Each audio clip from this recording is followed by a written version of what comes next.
Hello viewers, in this program let us look at one of the important periods of English literature, that is the Modernist period. The Modernist period in English literature emerged in the years of 20th century, early years of 20th century, roughly in the year 1965. The period marked the unique and diverse thinking, novel perspectives which were tangent to the traditional ways of understanding the world. There were sporadic and sometimes frequent unexpected breaks in the thought process of great thinkers and their interactions with the world. The unique approach and the individualistic concepts and theories led to a lot of experimentation, and they also established themselves of the significant virtues of the period, where in the past they were often heartily discouraged. The Modernist period was a turbulent one with culture shocks. The first of these was the Great War, which razed Europe from 1914 through 1918, known now as World War I. During this period, war to end all wars was looked upon with such terrible horror that many people simply could not imagine the unknown and ghastly destination of the world. Modernism took birth in the 19th century, and the world was already cloaked in the new hues of thoughts, concepts and perspectives. The change in the literary world was there to stay. As literary periods with different traits evolved, modernism displayed a relatively strong sense of cohesion and similarity across genres and locales. The continuity is still evident. Furthermore, the writers who had profound belief in modern point of view often did so quite deliberately and self-consciously. Indeed, the very objective of modernism displays the strong and an invisible bond with the inner self and consciousness. In contrast to the romantic world view, the modernist was not in awe with nature, and they cared very little about nature, and its influence on their thought process was very, very insignificant. Instead of progress and growth, the modernist intelligentsia sees decay and a growing alienation of the individual. The machinery of the modern society is perceived as impersonal, capitalist and antagonistic to the artistic impulse. The raging and bloody wars influenced on such ways of approaching the world. 2 world wars in the span of a generation effectively shocked all of Western civilization.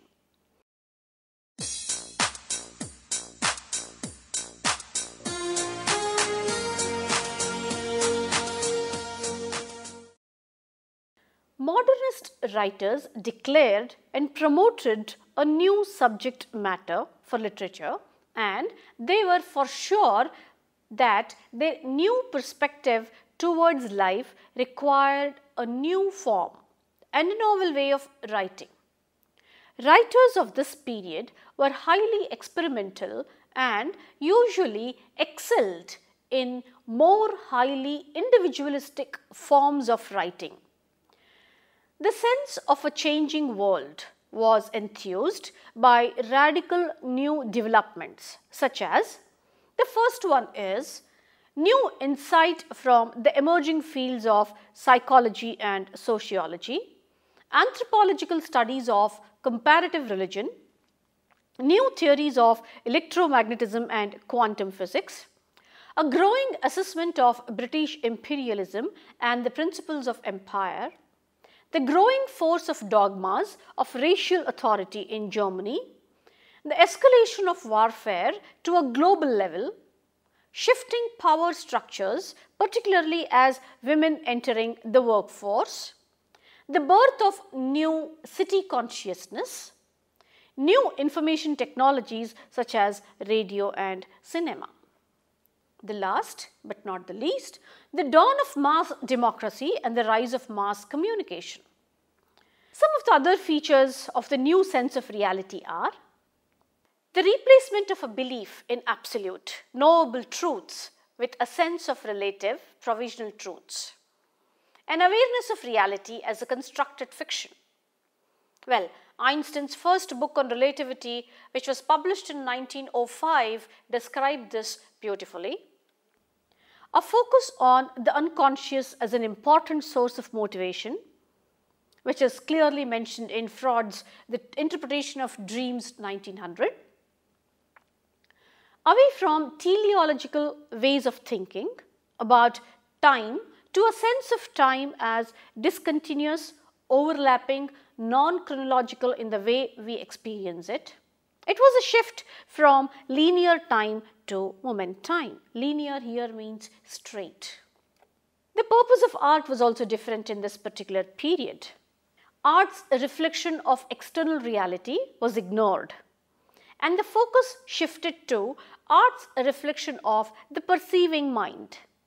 Victorian painting that represents identifiable, often narrative scenes in external reality through Impressionism to Post-Impressionism. Example, Matisse, painting the painterly scene, the pure elements of color and form, perhaps as a way of painting the perceiving mind, the aesthetic consciousness. Thrust on epistemological concerns, that is, how do we know and what do we know about several aspects or things of the world? And linguistic concerns, how is the way we think inseparable from the forms in which we think? Very complex questions. Sometimes people found it difficult to find answers. A sense of the breakdown of a shared linguistic community, a reaction against the dominance of rational, logical, patriarchal discourse and its control of power.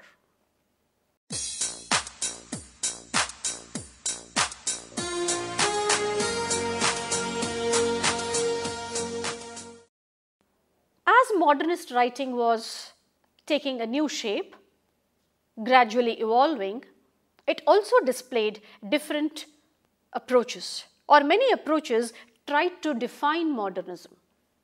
The first one, when we talk about character with reference to modernism, it is disappearance of character summary of discrete well-defined characters, as in Dickens, the projection of the self as varied, conflicting, ambiguous and multiple.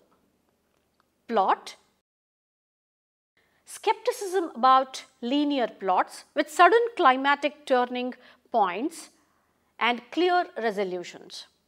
The use instead of discontinuous fragments, continuous use instead of discontinuous fragments, moment time, a chronological leaps in time, contrapuntal multiple plots, open, unsettled and uncertain endings. The style, stream of consciousness, that is tracing non-linear thought process. That is, there is no continuity in thought process, there were breaks in between. Moving by the logic of association or the logic of the unconscious, imagistic rather than logical connection. Point of view, very important approach. Denial of the single, dominating omniscient point of view for a narrative focalized instead through the consciousness of one character whose point of view is limited, or through several characters who establish relative multiple points of view, or through several simultaneously held positions maintained by a single character. Well, intricate layers indeed. One has to be careful while interpreting or trying to understand these approaches. The origins of the modernistic period in English literature displayed an intuitive reaction against the Victorian culture and aesthetics and had reigned supreme for most of the 19th century. Moving away from the traditions earmarked the modernist stance, the intellectuals, artists at the turn of the 20th century were of the opinion that previous generations have become culturally stagnated and dead. They visualized and prophesied that the world events were spiraling into unknown terrain. People were afraid, they were scared. The stability and tranquility of Victorian civilization were rapidly becoming obsolete. The assassination of Archduke Ferdinand of Austria was essentially believed to have sown the seed of the First World War, a conflict which swept away all rigid notions about the nature of so-called modern warfare.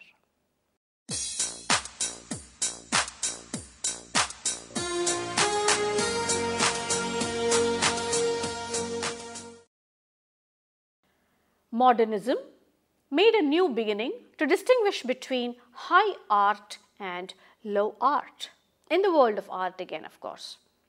The purposeful and pragmatic changes in the field of education in the Victorian age had led to a giant leap in literacy rates. This led to increase in demand for literature of all sorts. A popular press was quick to respond to meet the demands. The sophisticated literati looked upon this new popular literature with contempt. Writers who refused to embrace popular tastes found themselves in a state of isolation and suffered from indifference from the mainstream of the society. The indifference was so intense that the aloof artists away from the society were stagnated and lost the spirit of creativity. They could not produce anything of commercial value for the writing world and the market. It's worth mentioning that this alienation worked both ways, as the reading public largely turned their backs on many elitist artists. The academic world became something of a safe haven for unproductive artists, as they could rub elbows with fellow disenfranchised intellectuals. Despite the negative currents, to create a space for themselves and their literary works were absorbed by whole of the society and not just the writers' inner circles. In the later years of the modernist period, a form of populism returned to the literary mainstream as regionalism and identity politics had great impact on the purpose and direction of the artistic endeavor.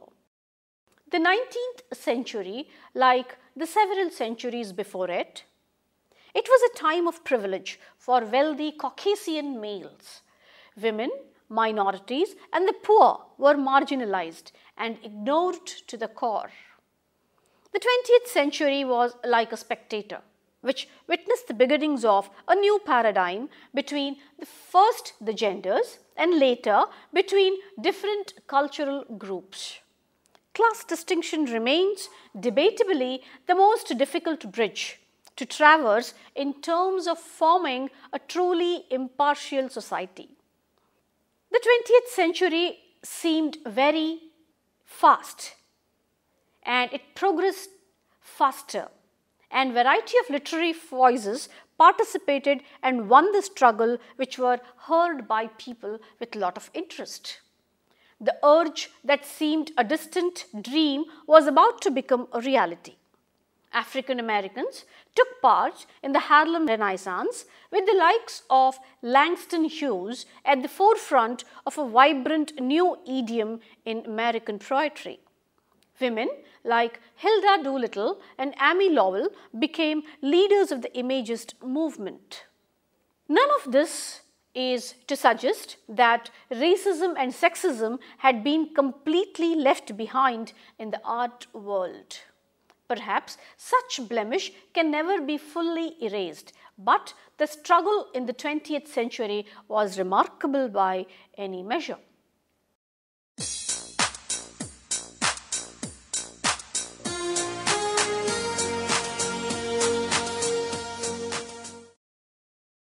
Now let's try to understand another interesting term that is called as late modernism.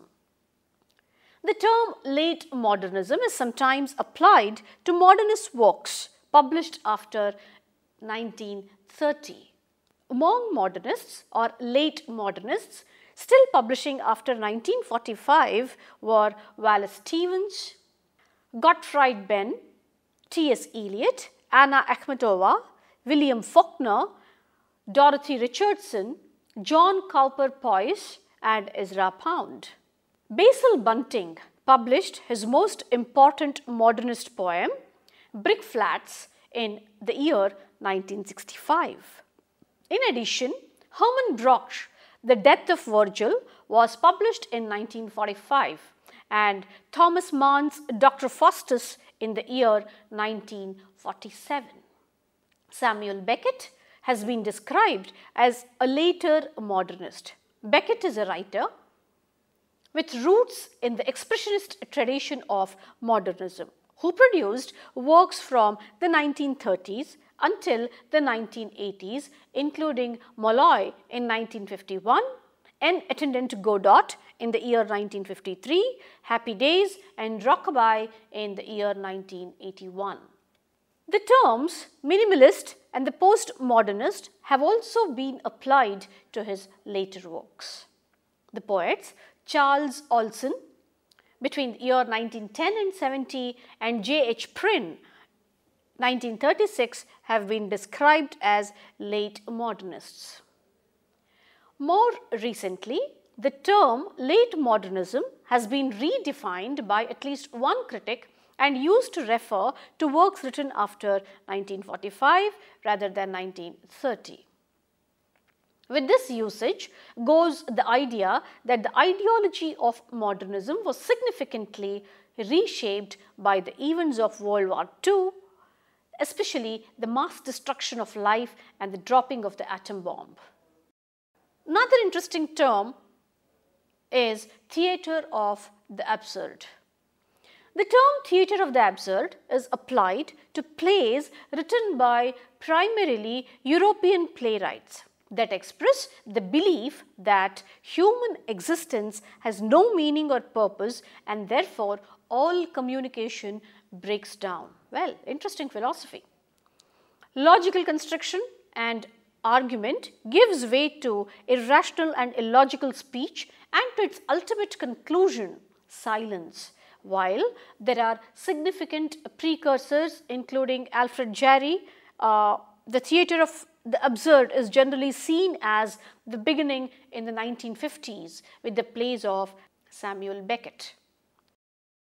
Critic Martin Esslin coined the term in his 1960 in an essay called Theatre of the Absurd.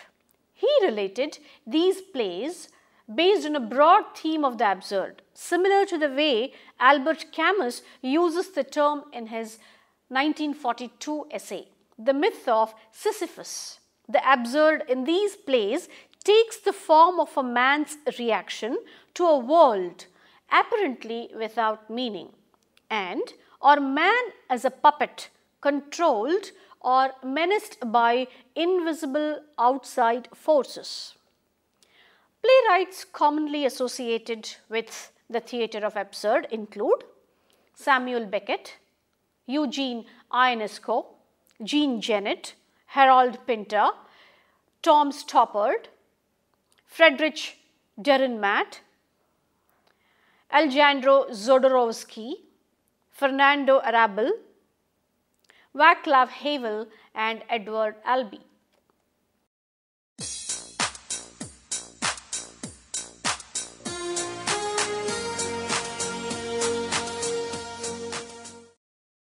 In modernist literature, it was the poets who were profited from the new spirit of the times and expanded the creative horizon of their craft to lengths not previously imagined. In general, there was a hostile expression towards the literary production of the previous century. The exceptions to this hostility were the French symbolist poets like Charles Baudelaire and the work of Irishman Gerard Manley Hopkins, or in short G.M. Hopkins. The French symbolists were admired for the refinement of their imagery, and in comparison to much of what was produced in England and America, the French were ahead of their time. They were similarly undaunted to fathom the subject matter, usually being outlawed for such a refined art form. Hopkins, for his part, brought a fresh way to look at rhythm and word usage.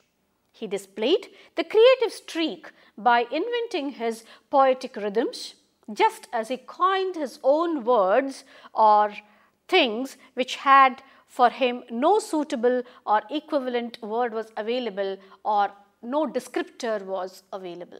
Hopkins had no formal training in poetry and he never published in his lifetime. This model, the self-taught artist hermits who had no desire for public adulation, would become synonymous with the poet in the modern age. This stereotype continues unparalleled even to this day, despite the fact that the most accomplished poets of the modern period were far from being loners or recluses. Even though isolation was nearly a universal experience for modernist poets, it was impossible to escape some level of engagement with the world at large. Even if this engagement was mediated through the poetry, the relationship that poets had with their world was very real and very much revealing of the state of things in the early 20th century. Leading up to the First World War, Imagist poetry dictated the scene and sweeping previous aesthetic points of view were nullified. The Imagists, among them Ezra Pound, sought to boil language down to its absolute essence. They wanted poetry to concentrate entirely upon the thing itself, in the words of critic poet T.E. Hume. To achieve that effect required modest and simple language, a simplification of structural rules, and a kind of immense clarity that Victorian and Romantic poetry seriously lacked. No modernist poet has earned popularity and attention than Thomas Stearns Eliot. Born in Missouri, T.S. Eliot would eventually settle in England, where he would produce some of the greatest poetry and criticism of the last century. Eliot picked up the loose ends of modern poetry where the Imagists left off, while adding some of his own peculiar ingredients of the aesthetics to the mix. His principal contribution to 20th century verse was a return to highly intellectual, allusive poetry. Eliot was the pioneer of the ironic mode in poetry, that is, deceptive appearances hiding difficult truths.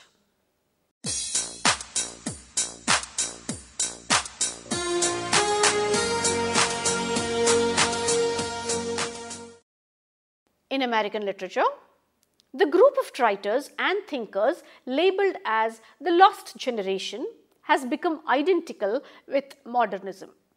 In the wake of the First World War, several American artists chose to live abroad as they rekindled their recreative impulses or recreative juices. Gertrude Stein, the novelist, Ernest Hemingway, and F. Scott Fitzgerald, and the painter Waldo Peirce belonged to the innovative group. The term itself refers to the spiritual and existential shadows that loomed large over the world left by 4 years of unimaginably destructive warfare. The artists of the lost generation struggled to find some meaning in the world in the wake of chaos. Modernist literature achieved this by turning the mind's eye towards the exploration of self and attempting to explore and inquire into the realms of consciousness. For Hemingway, this meant detaching from the ornamental language. His novels are popular for their extremely spare, blunt, simple sentences and emotions that play out right on the surface of things. The novel, as a genre, could not remain indifferent from the self-conscious, reflective impulses of the new century. Modernism initiated a new kind of narration of the novel, one that would fundamentally change the entire spirit of the novel writing. The unreliable narrator displaced the omniscient, trustworthy narrator of preceding centuries, and readers were provoked to question even the most basic assumptions about how the novel should operate. James Joyce's Ulysses is a good example of a novel whose events are really the activities of the mind, the purpose of which is to translate as well as possible the strange pathways of human consciousness. A whole new viewpoint came into being known as a stream of consciousness. Rather than looking out into the world, the great novelists of the early 20th century explored the self and the inner space of the human mind.